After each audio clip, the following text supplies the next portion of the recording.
Hi, I'm Sam Thurgan and welcome to my 2-minute Parsha. The most famous part of the Parsha of Re'eh is undoubtedly the first line, Re'eh anochi noten lifnechem hayom bracha uklala. See, I place before you today a blessing and a curse. The tricky thing that I always think of when we see this verse is that how do we know which is the blessing and which is the curse? Of course, in general terms, we know. To fulfill the will of Hashem brings blessing, and to go against it, God forbid, brings the opposite. But so often, in the decisions with which we are faced on a day-to-day basis, the challenge is, how do we know what is the blessing and what is the curse? How do we know the correct path on which we're supposed to go?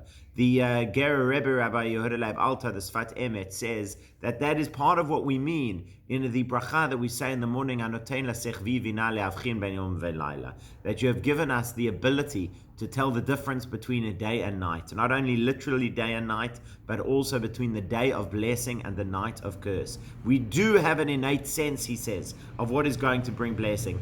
And I guess the implication is that sometimes we need to take a little more time and think through it a little more thoroughly and perhaps get some good advice from a friend. But we have it within ourselves to actually work out what is the blessing and what is the curse. But the second point that the Sfat Emet makes is that Hashem gives us the blessing and the curse. I place before you the blessing and the curse. I place them both in your hands, not only to choose, but to turn curse itself into blessing.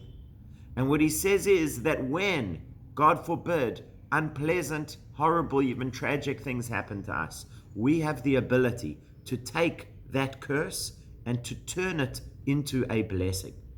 And that's why he says we have a halacha, we have a rule when it comes to reading the curses in the Torah, that we do not read the curses just by itself. We always have a little more context. We have some of the blessings and then the curse, or the curse and then some of the consolation. We never just have the curse. Because when all you have is the curse, it's hard to do something with it. When you have a little more context, you are able to turn that curse into the blessing. And so Hashem says, you know how to choose blessing and curse. But even within the curse itself, I give that to you, that you can make it into a blessing. May we all be blessed to act in a way that is appropriate to bring blessing upon ourselves and to see and experience the goodness of the blessing. Shabbat Shalom.